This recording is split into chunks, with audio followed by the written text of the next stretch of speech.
This is 5 things I hate about owning a 750 wheel horsepower Evo 9. The first one being the boost lag. Let me show you.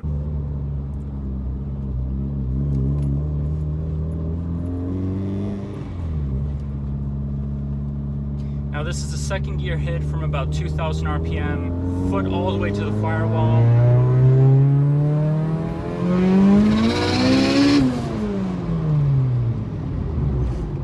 For those that were watching closely, you could see that it takes 5,000 RPM.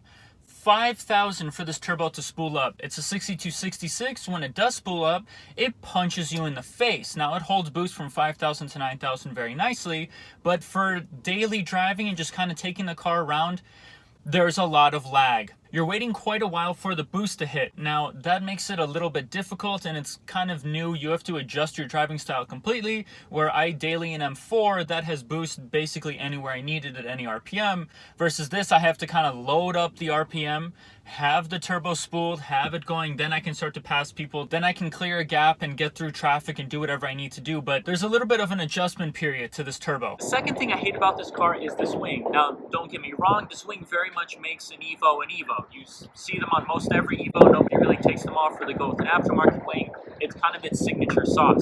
Now the problem with that is when you're driving in Southern California where cops hate you just to hate you, this kind of stands out. It ends up being a red flag and a hey, pull me over because I'm probably modified. Ooh, he's snitching. Everybody, he's snitching. Hey, dude, get...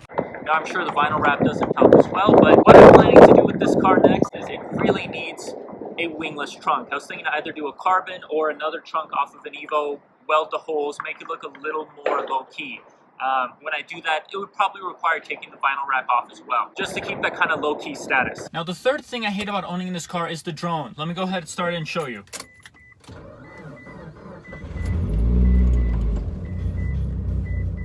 Now, if it wants to idle. Now usually this isn't too bad, but if you're trying to daily drive it like I was for a little while, it's a little much. I think next steps after the trunk, the wingless trunk, I'm actually going to turn this off. The next steps after the wingless trunk are going to be a different exhaust. Now, it has an external wastegate, so basically when it hits a couple pounds of boost, it redirects all of that exhaust gas out of the hood of the car because it's a hood dump. But just daily driving the car around or just putting the car around without hitting boost, you're using the regular exhaust. Now, the regular exhaust is essentially just a 3-inch straight pipe with a muffler about this big. What I'm thinking to do is add a ultra-quiet resonator and a MagnaFlow muffler to kind of keep the noise quiet, also adding on to the low keyness as it's really required here in Southern California. And then when I want it to be loud, I hit boost, it ends up being loud, that'd be great. But currently, that is one of the most annoying things about this car because you get a headache if you're trying to drive the car for an hour or so because it's just this constant droning noise. Now the fourth thing I hate about this car is the fact that it seems to attract tools. Now let me explain. If another Evo or a GTR want to race, that makes sense. We're both modified, they see what I've done to my car, I can see what they've done to their car. That's fine, I get it. But what I mean by it attract tools, it attracts like Priuses that want to pass me and cut me off just because, or a random CLK that will want to race just because they want to race and try to prove themselves. Now, most of the time, it's not even worth the effort because they make probably 1 to 150 horsepower, and this makes 750. Once a turbo spools, I'll never see them again. But sometimes it is still fun to fuck around and, you know, kind of show them what's what. Gotcha, bitch! It is still an annoyance about this car because sometimes you want to just drive the car and enjoy it without having people honk at you trying to race from a red light when they have a POS car. Now the fifth and last thing I hate most about this car is the turning radius. Now this is one that anyone that's ever driven an Evo, anyone that's ever reviewed an Evo has talked about it, but for those that haven't driven an Evo or haven't been in one, you don't understand. Every turn is a 3-point turn. Unless you have a 5-lane wide freeway, it's gonna be a 3-point turn.